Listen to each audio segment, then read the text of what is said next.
Well, hello, hello, my good people, my good people. You know, technology is not my forte. This is why I need to have somebody to do this for me. But you know what? It is called life, and we're going to move forward. Again, thank you for joining us on another edition of Creative Conversations with Dr. C. Today is one of those conversations that we must have as we move into this new year, this new season of holidays. I had the opportunity to meet a young lady at the National Black Book Festival last month in Houston. When I told you, I felt like I had just met a friend from the past. We sat down on the bus and we got to talking, and I'm telling you, here we are today, getting ready to have a conversation with this beautiful being, Miss Phyllis Whitley. Miss Whitley has a lot to talk about. She has some amazing books that caught my eye, and I know it's going to catch your eyes as well too. Without further ado, again, this is Creative Conversations with Dr. C. Things happen. But needless to say, we're going to bring Miss Phyllis on this line so we can have this beautiful conversation with her on today. Well, hello, hello. Hi, How are beautiful. you? You know, I'm I was doing just telling the audience this technology for me is not for me. I always say, you know what better way to show people that you're a human to show your flaws. So hey, this is what happens, right? We show flaws, but it's all good. It's truly all good. I was just telling the audience that I met you at the National Black Book Festival last month in Houston, and I Mhm. felt like we had known each other forever. Like I felt like I was sitting down with a conversation with an old friend that I hadn't seen in a long time. But I want you to kind of tell the audience a little bit about Miss Phyllis Whitley. Oh my goodness. I don't even know where to start. Um, Phyllis Whitley. Who am I? I am. I was born and raised in Bronx, New York. Yes, and I went all around the southeast, raising my daughter Priscilla. And you know what? I don't like to talk about myself, but basically, somewhere around the journey of all the stuff that I've been through, the hardship, it was a book inside me, Okay. and our company too. And here I am. Wow. You know, we always tell people who better to tell our stories than us, right? We always have a story within us. Our journeys and the things that we go through is a story in its making, right? And so when you say you had a story to tell and you had a business to tell, or a business to create rather. And I remember us sitting on the bus going to the venue, and we sparked up this conversation, and it was like as if it was so unique. But I want you to kind of tell the audience a little bit about what was in you that allowed you to say, I need to write a book about this experience. So tell the audience about, first off, how many books do you have, and what do they surround? What are they about? Because I have a few of them in my hand. Um, that beautiful, beautiful covers. But tell the audience a little bit about your work and what inspired you to do this work. Absolutely.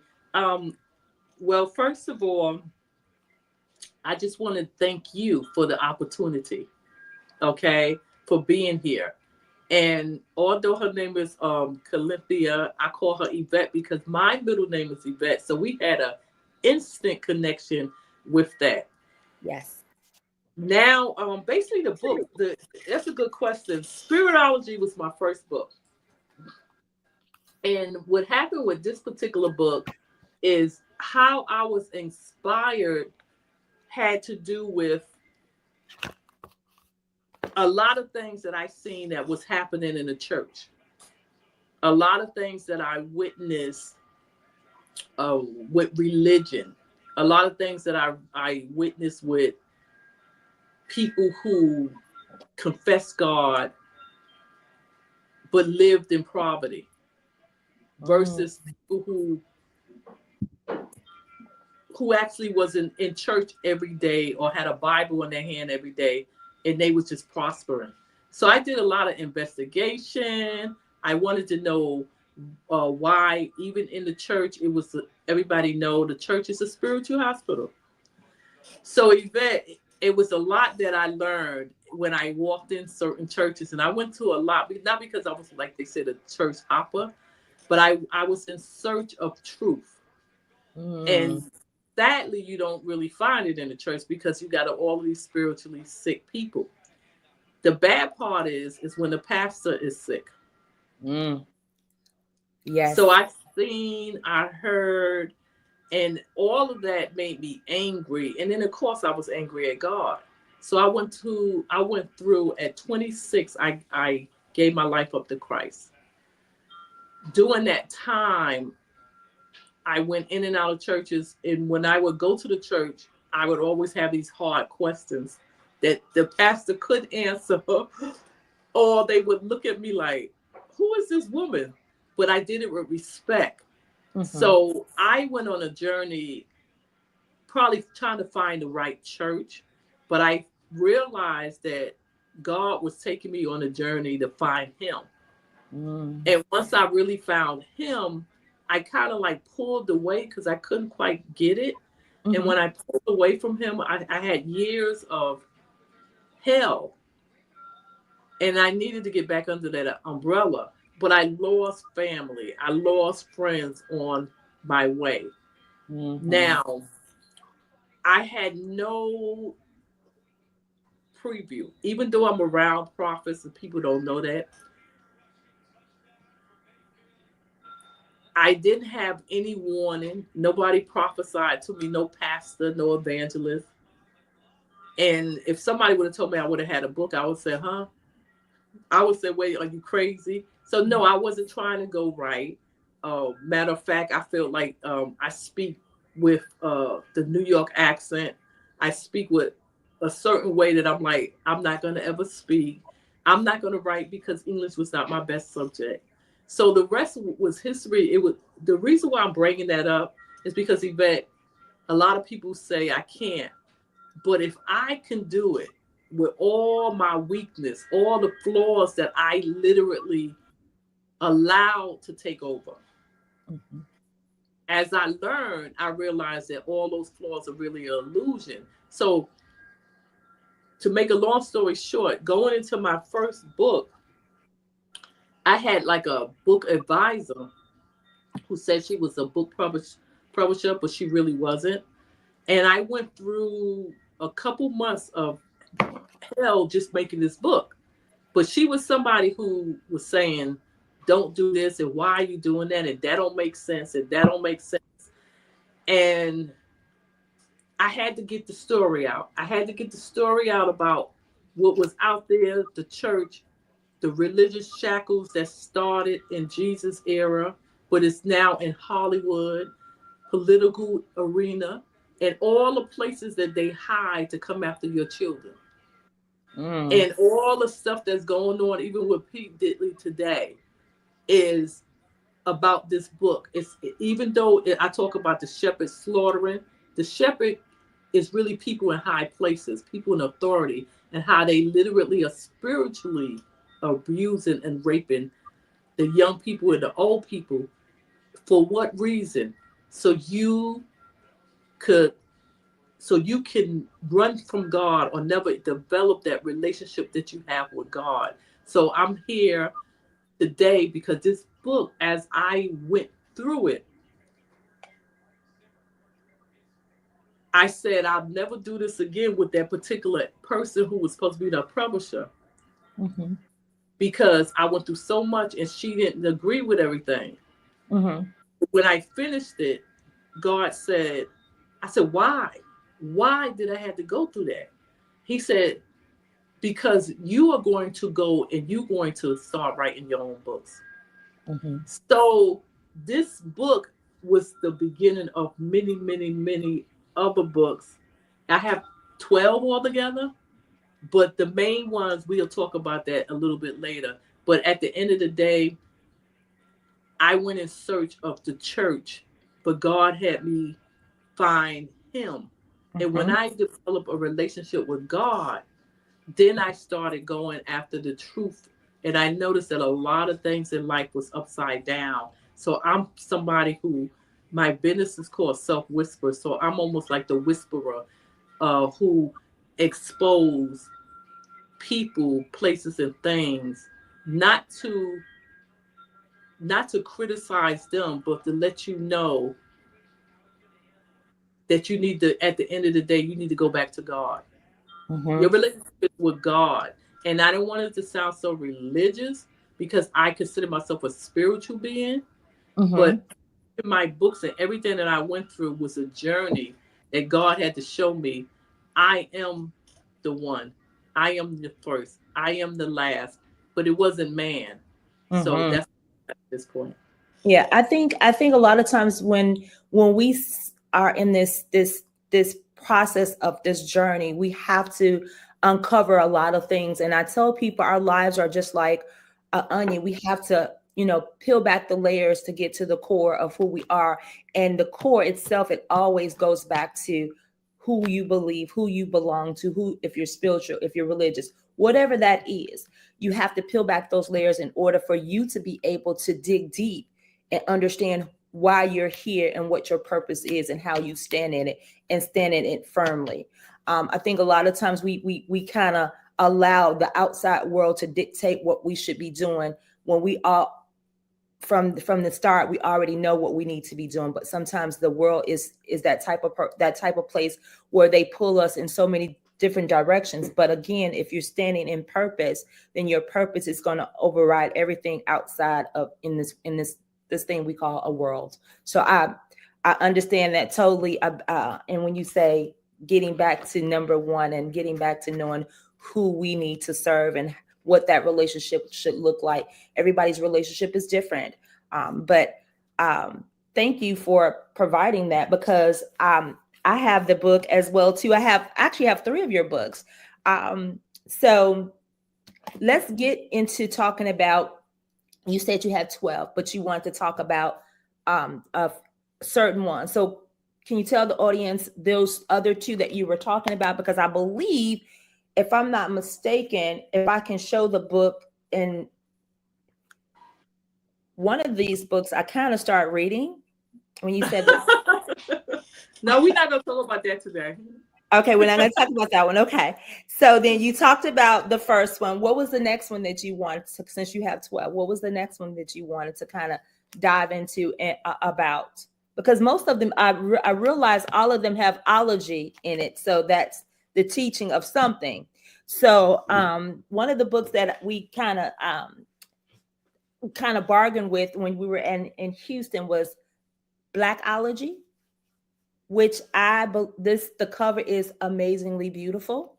Um, I was looking at it for a minute when you gave it to me. I was like, wow, this is, whoever did this graphic art was on top of it. But go ahead. I'm sorry. What were you going to say? Well, me and my daughter did it. Every book that I have is literally coming from God speaking within me, showing me dreams, visions, going through other people. Mm. And when I do the graphic, even though I have virtual assistants, and at the time I did, I would say, this is what I want, and I would give it to them. I feel so sorry for them because they had to come back. I said, no. And I said, no, let me go to the other one. So eventually, as time went by, I said, hey, wait a minute. I love graphic design. I know about it. My daughter know about it. So we kind of design it together. And I had to pray for her because when she come to me, I said, I want this, this, and that. I said, no, no. So everybody got their hands in it, but I know through my relationship. And when I say a relationship with God, what I'm trying to say to you is, yes, you need to know your purpose. But me, I'm here for several reasons: to show you who God is, but to show you that you can live in your promised land today. That's going Mm. to a podcast. That is based on spiritology.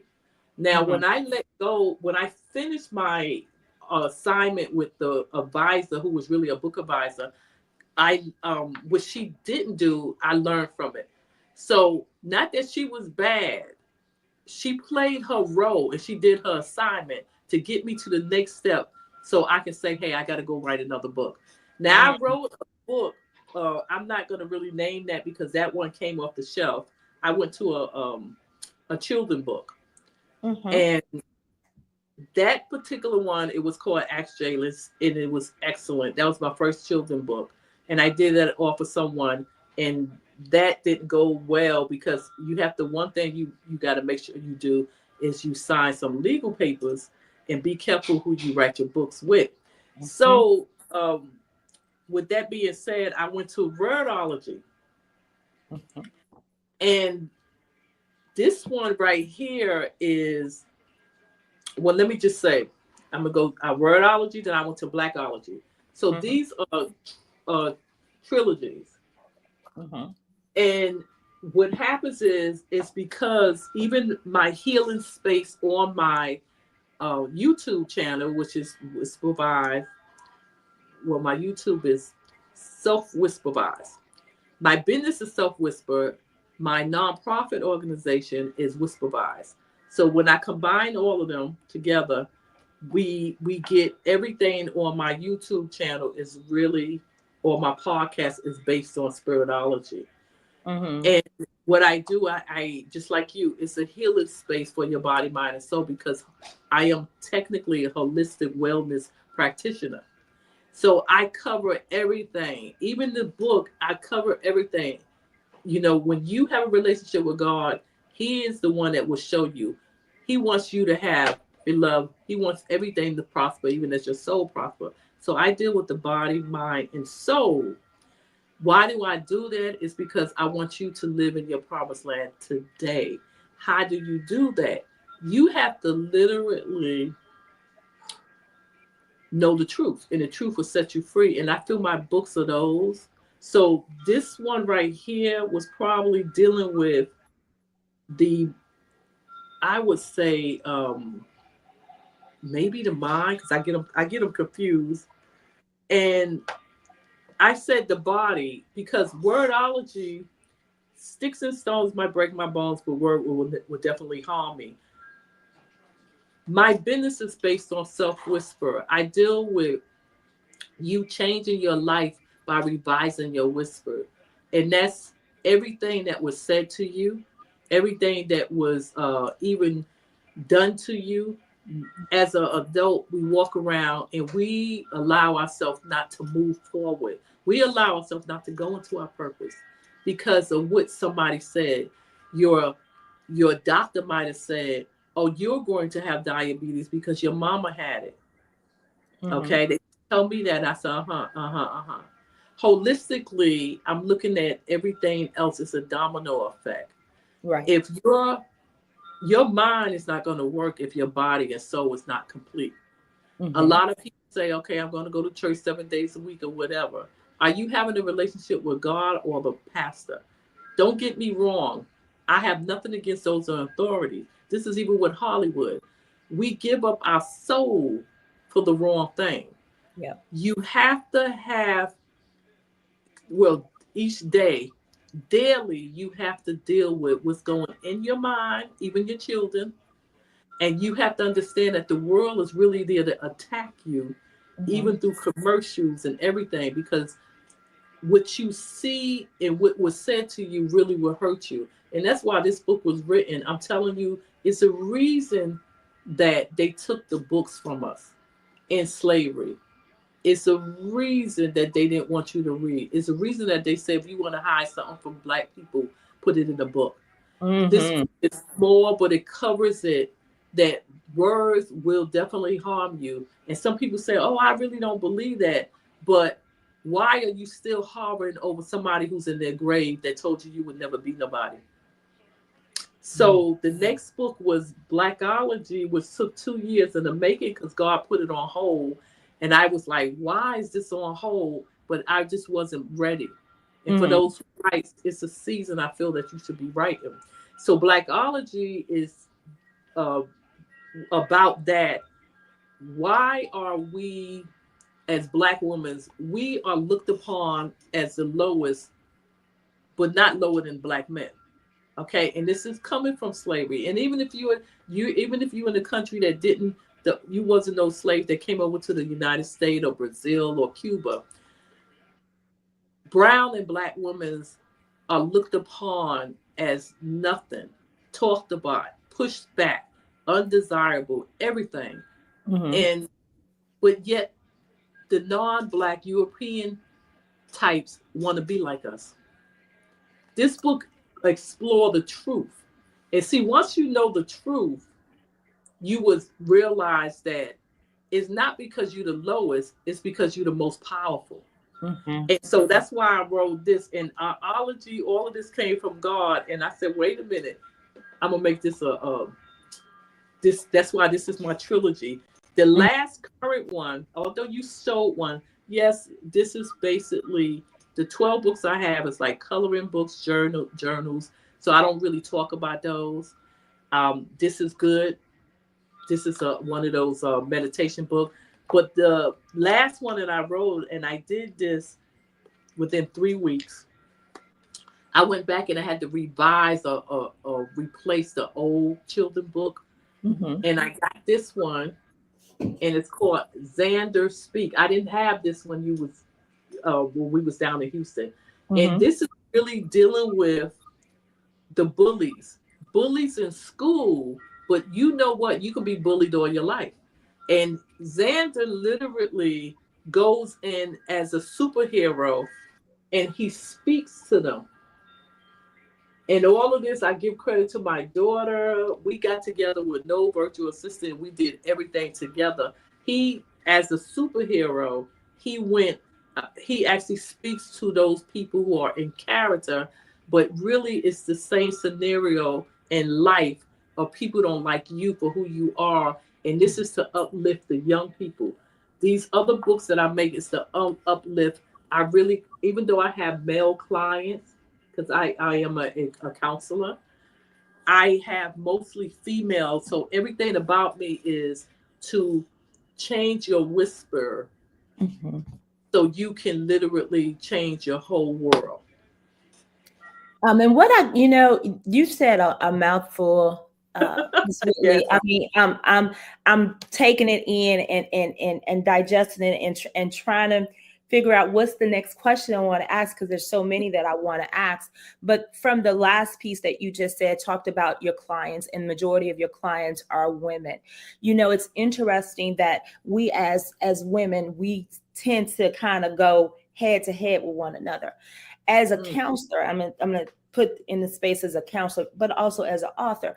What do you find the reason why we as women don't feel comfortable in a space where we can heal and be united, to be able to come to the table and have conversations that would allow us to say that we're all have something to bring to the table. We all have something that will be beneficial to each other. What do you think in your walk of life as a counselor?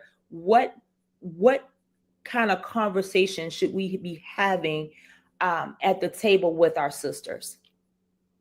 Well, first of all, then I go back to Blackology. Um, if you look at other cultures, they get along.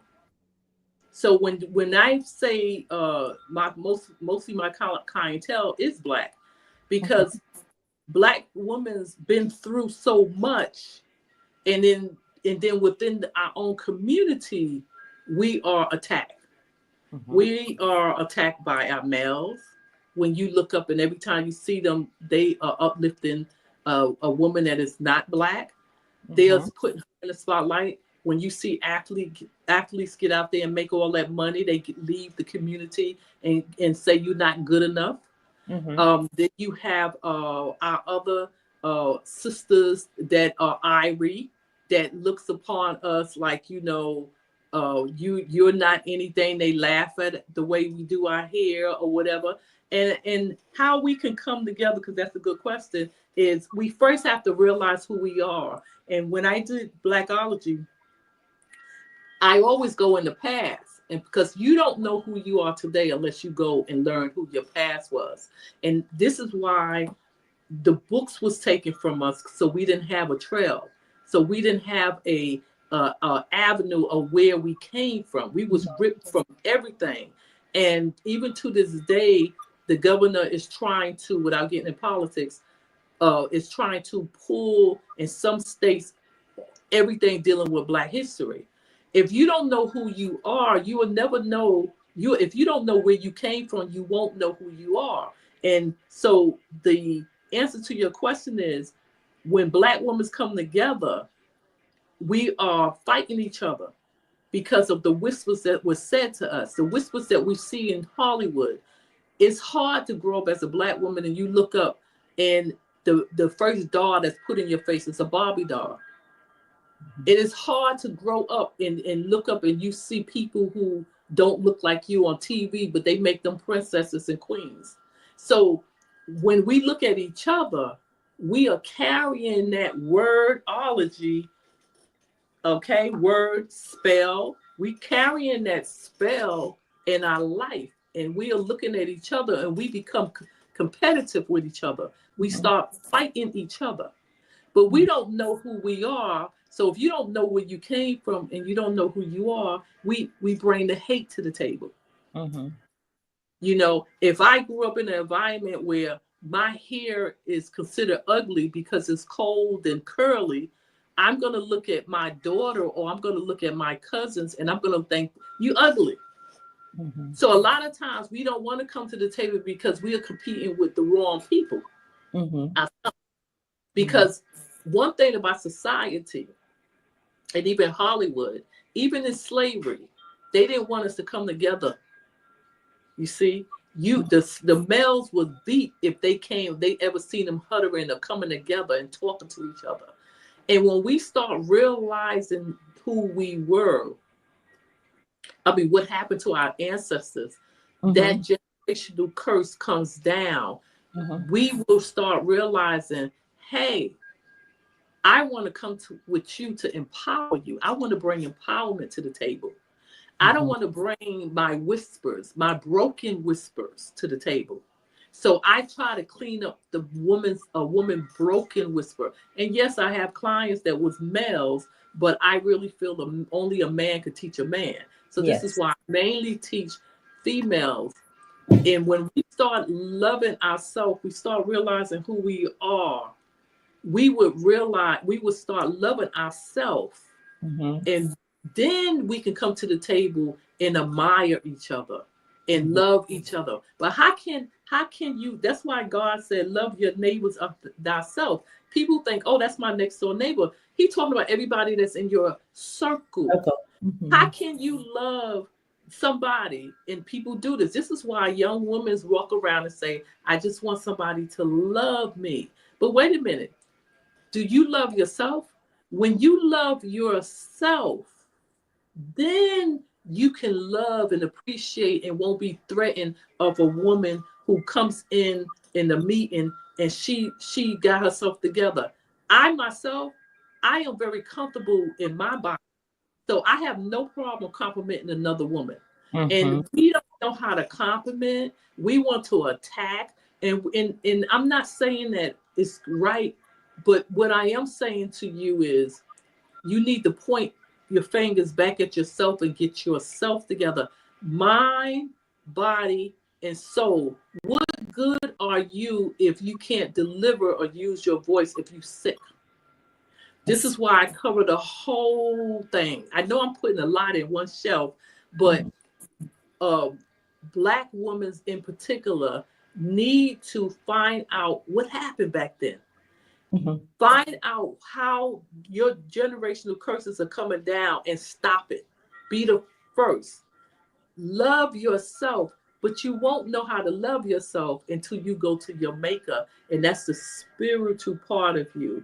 And once you know how to do that, then you won't be threatened and you won't be fighting your own sisters.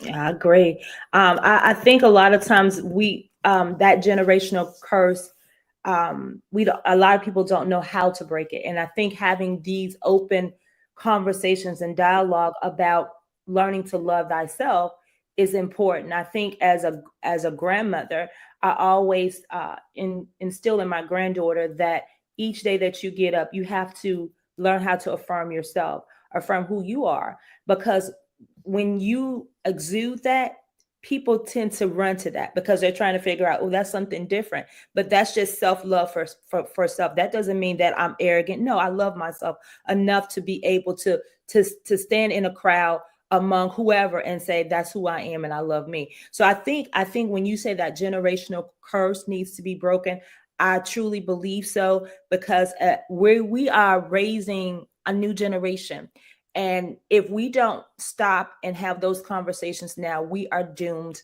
for the next how many years. So we want to make sure that we have those conversations with our young, not just our girls, but our boys too. They have to have the ability to understand that self affirmation is important as well too. I do agree, as women, we cannot raise men, but we can instill in them the affirmation of love as well too. So Excellent. yeah. Yes, yes, I agree.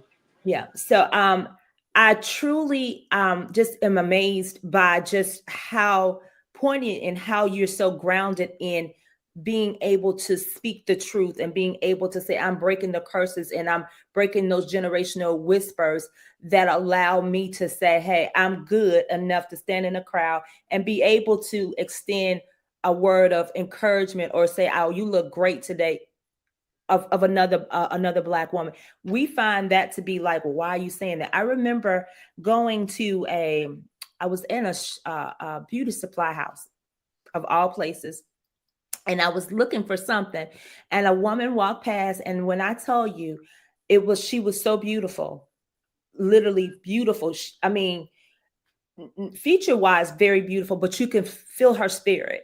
And I just stopped her and I said, you know what? I said, I just wanted to stop and tell you, you are so beautiful. And we had this amazing conversation. And I remember Al 13, Al 13 of all owls. We had this long, drawn out conversations. And we talked about us being able to just be able to have those conversations to say, oh, you're beautiful, or just not feeling like you're less than because somebody you think look better than you or whatever that might be. But I am so glad that you brought that up, because we are tend to do that on a regular, that we feel like we shouldn't be able to do that with our sisters. And it doesn't necessarily be our sister of color. It could be our sister that are brown. You know what I'm saying? So being able to have those conversations, sitting around and having those conversations is a must, because if we don't have it, we are doomed. And I know we said we're not, we talked about a little bit about politics. We're going into 2025. And so we have to have our armor on, and we have to have conversations that may not feel comfortable to us, but we must have them. So with that being said, what is on your radar, Miss Whitley? What's coming up next for you, since you've had this trilogy, you've had this children's book? What's next on your plate? Well, first of all, I did want to go back and touch a little bit of what you just said. I Sure. think what you said is excellent. And yes, and I like the conversation you had. And I do want to just throw out there, um, Yvette, for thank you for saying self-love, because I was going to leave that out. Everything about my company and everything is self-love and self-care. So the conversation, I love that when you said we have to have a conversation. So the conversation that I'm going to continue is what's on my agenda. um, I feel like I'm in a resting period. I just came from a somewhat family reunion with people that was not my blood family, but they celebrated me, Mm, and that's a whole other story. And I'm getting in contact with some people in the north part, northeast, to have my book in their particular bookstore. What's next is I have a lot of books in me, mm, and yes, and when you have those books in you, I believe after I finished Xander Speak, and then I went on a trip. I just got back, and it was beautiful, and it really was self-care. It mm, was business. It was celebrating and laughter and love. yeah. And I want to shout out to my Cynthia. Shout out to my Bessie. Mm, Shout out to Peggy. Shout out to Genevieve. Shout out to Sherry. And shout out to the birthday queen, which was Shirley Williams, who's 70 years old. And that the reason why I'm bringing them up is because she's 70 going on 40. Mm. So the new is because all of us Black sisters, when I got back, I kind of like God gave me rest. And right now, He's giving me rest. And I'm going to go ahead and do some other things. I have somebody that want me to do a book from that family. Shout out to Larry White. And he wants me to do a book about something that happened. So I'm thinking about that. But I have another book, and it's going to be funny. I don't even know if I want to give the name, but it's going right. It's going to be more about the health. Mm. And this one is going to be pigology. Okay. Don't quote me on it, y'all. But Okay. it's so when I do my when I write my books, it's I even though I go in the past and I do a little bit of past and I go into the current, and I help prepare you for your future. I help you bring your future into your presence. So I'm thinking about doing something with the health, okay? Because these Mhm. was the body, mind, and soul, the Mhm. trilogy, body, mind, and soul. And I do have one more uh, children book I'm going to do, and what I'm thinking about doing because I make sure that I go through prayer, and it's a season for everything. So I don't want to throw something out there that I'm not able to do right now. And my business is self whisper. You said something about we need to have a conversation and we need to break the generational curses. I also want to give kudos to those people that's out there, those Black women that's out there and shining bright. And they are going, stepping out there, and they are making a difference in the community. And Mhm. people say, why you talk so much about the promised land? And the flip is, Yvette, is that the promised land, when you get there, you realize it's not really for you. It's for everybody else. So Mhm. everything that you hear me talk about, the reason why I'm on here is not for me, it's for the people, the sisters out there. Yes. And I'm going to do something mainly with health and my self whisper organization, Mhm. break the generational curses. I literally offer consultation. And I think that we have to come out of that myth of Black women and Black men and go out there and get help. Yes. Get Yes. help. I Yes. always talk about the late Kobe Bryant had several coaches, and I feel that my mentees, I tell them, go get coaches to help you. Everybody need a coach. You need somebody to deal with your dentistry as a dentist, somebody who can help you as a doctor. It's always somebody that specializes professional, just like you said when you got on here. Oh, I know I need to help somebody in technology. There's nothing wrong with that. So you can do what God bless you to do. So Mhm. your promise plan is really for everybody. And what Mhm. I'm doing in the future, let's just say, if it's not books, it's counseling. Mhm. I'm literally out there trying to help everybody know that they got a promised land and to live in it and to literally live in it, but to have a relationship with God. And if you don't have that relationship, or if God is not your foundation, you can't build anything. This is Let me keep it. Let me just keep it real. That's what I'm all about. So I know that was a mouthful, Yvette, yeah. but But it was a mouthful, but it was enough for people to understand. As when we met, if I can go back just a little bit, when we met in Houston, we met on the lines of me being a publisher, and so I explained and I kind of dove into a little bit of my reasons as to why I became a publisher, and I always tell people, and I try to keep that in the forefront of everything that I do when I do these podcasts, that my purpose is driven by what God has told me to do. And so Allure, as I always tell people, Allure Publishing LLC, which is my publishing company, it's not about me. It's about everybody else. It's about allowing people to have their voices to be heard, their stories to be told. And I am just the platform for that. Everything else means nothing. If God says to me, I need you to stop and do this right now, I'm stopping what I'm doing and I'm listening to him, because he is the reason why I am here. So I understand giving that kudos and giving the honor and the gratitude to where it comes from. That comes first. That becomes who I am. So I understand allowing us to be able to sit around the table and allowing, as you said, living in our promised land, and understand that the promised land is not for us here on earth. It's here on earth that we do our duties that we're supposed to do. And when it's time for us to go to where we need to go, then we can say, you know what? I can sit at the table and say, he can tell me, well done. So I understand what you're saying. So it's always being able to give back, give back, give back, give back. Because if we continue to be so selfish about the gifts that God has given us, then we don't have no worth about ourselves. It's not about me. It's not about the books. It's not about the money. It's not about all that extra stuff, that fluff.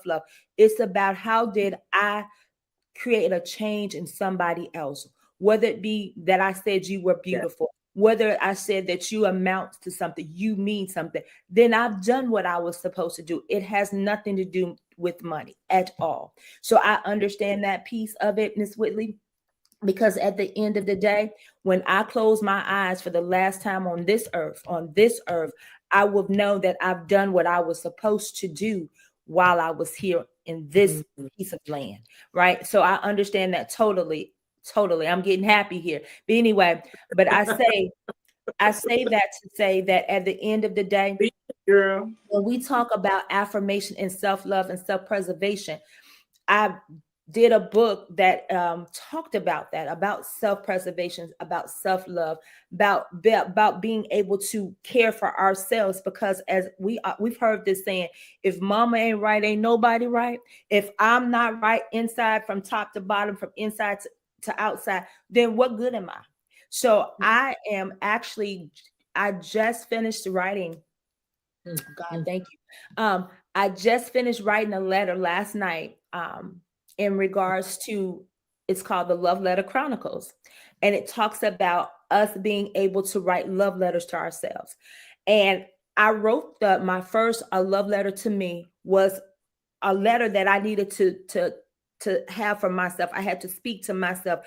I had to dig down deep. I had to peel those layers back of that onion to get to the core of who I am. But I realized that people didn't know about writing love letters to themselves, what that meant, And so I did an anthology with 18 people from around the world. And I got such a great response that now I'm on book 3.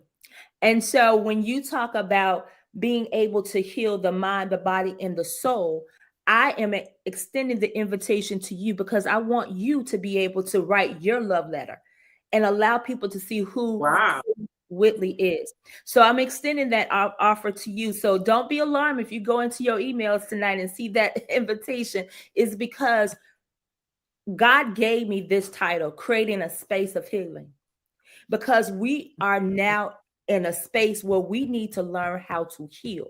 2025 is going to be a year that we have never seen before. So if we don't create spaces where we can have conversations, but also a conversation in a space that we can heal to move forward, we are doomed.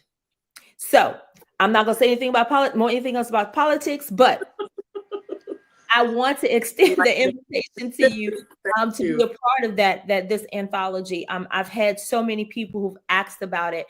And so when we talked about, and I promise you, your name was already on this email before we had this conversation. Yvette, stop.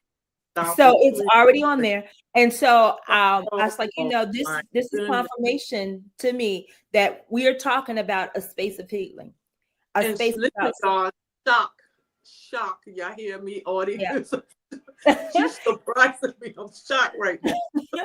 So I Oh my want to make sure goodness. that your love letter is a part of that anthology. I want people to hear your story and hear that there is a space for all of us. There's a space here on earth called the promised Here's land. my So tissue. Why would you do this to me? I'm so Why would sorry. you do that? I mean, go ahead. Yeah, so God is good all the time. All the time he's good. So I just want to tell you that Oh, our meeting on that bus was not wow. by just because it was supposed to be. And so when we look at the things that we think are, oh well, because no, there's no oh well, because God is strategic in how he put people together. And so this is a true testament of how he has aligned people in the space to continue to give his direction, give him his props, because through us will people can see what we're about. It's not, we're two black women. Mhm. We're around the table, not literally, but we're having conversation. We're not ready to pull off our wigs and our press off nails and get ready to fight. That's not what it's about. It's about coming together and telling a story and making sure that the next generation sees the importance of having this sisterhood, see that this is something that Yes, could be great. So yes. I don't want to keep talking. I want to make sure that you get your time in, but please take the time and read the email when you get it. But I am excited about what the next 2025 is going to look like for you, Miss Whitley. And Yes. I'm hoping that I will be a part of that as well, as we move forward in 2025. So before we get off this podcast, is there anything else that you wanted to share with the audience, um, before we leave this beautiful space and this beautiful conversation? Yes, yes, I do appreciate you again. And we are actually in the recording session and my battery was low. So forgive me everybody. So forgive me because I just plugged into everything. So that's what happened. I am grateful, I am thankful, and everything that you said was correct. We had a divine connection. And even though a lot of people go to book signings for one reason, and the disappointment is when you go places and everybody expects a crowd. And Mhm. some cases, I would like to say to all those authors, when you are going to book signings, when you get there and if it's not a crowd that you expected, it's frustrating, yes.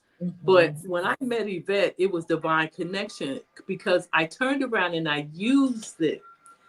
I used that situation, every situation that you have, even if you're walking down the street. Make sure you carry your book or a billboard. My t-shirts I make, as you Mhm. can see, and whatever you have, a card or you have I carry the bookmarks. Mhm. You can start a conversation like Yvette said. Mhm. Okay.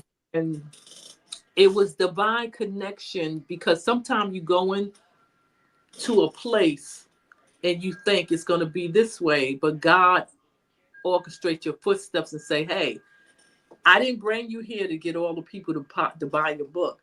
I brought you here to network. And it's Yes. going to be bigger. He got something bigger. Mhm. And being her connected, as you have heard, some of her story was connected to some of my story. And I said, wow, it's almost as if I was meeting my spiritual sister for the first time. And everything that she came out her mouth, I thought I was like, she sounded like me, vice versa. And Mhm. this is where this is where we trying to help Black and brown women come together and realize that I need you and you need me. Exactly. We don't want you to be an island because I spent most of my life as an island, and I will give more of my story.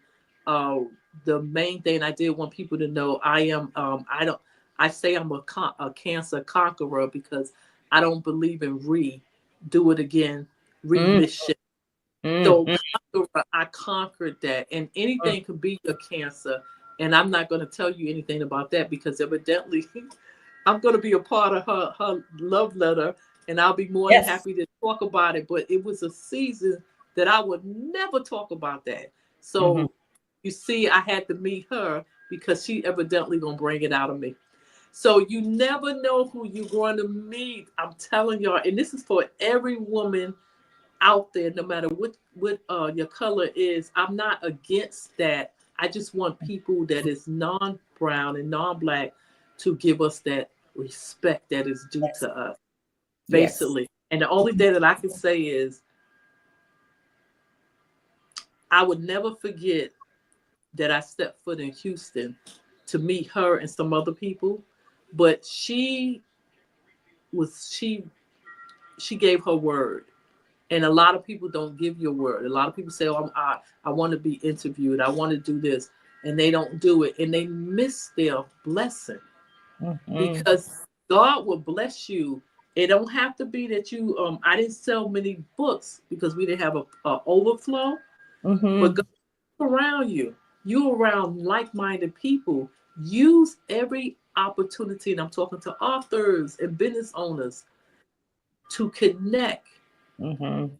because you never know when you who or where is going to be your divine connection. Yes, And I that's true. thank you again because suppose me and her was looking at each other and saying, "Oh, I can do that. Well, you can do that. Oh, well, you got how many books?" Suppose we was competing with each other. We would Mm-hmm. never be right here. We would never be able to speak. She looked at me and admired me, and I looked at her and admired her, and we just kept giving each other compliments because we need each other regardless. And Yeah. I'm a person who preferred to be an island for decades until I was sitting around with cancer and I had to wake up and say, wait a minute, I need help here. Mm-hmm. So I'm Yeah. just so thankful. I'm thankful to God, but I'm thankful that you listen because she didn't have to Yvette, you didn't even have to call me back and she kept sending me emails and I was in travel. This woman is no joke. She is no joke. She when she said she gonna do something, she did it and she kept sending those emails and I said, you know what? This woman is no joke. And I am so thankful and I'm grateful that I'm in her presence and that Oh, God is showing me and allowing her to even invite me to this. So oh, thank anytime, anytime, anytime. I always say, you know what? I always tell my children, your word is your bond. If you don't got nothing else, you got your word and your name. So if you lose those, you are doomed to fail. So when I say I'm going to do something, I promise you I'm going to do it. And if I can't do it, I'm going to reach out and tell you, things happen, but I'm still going to be on top of it. So I am excited about what you are going to contribute to this new book, this Love Chronicle Book 3.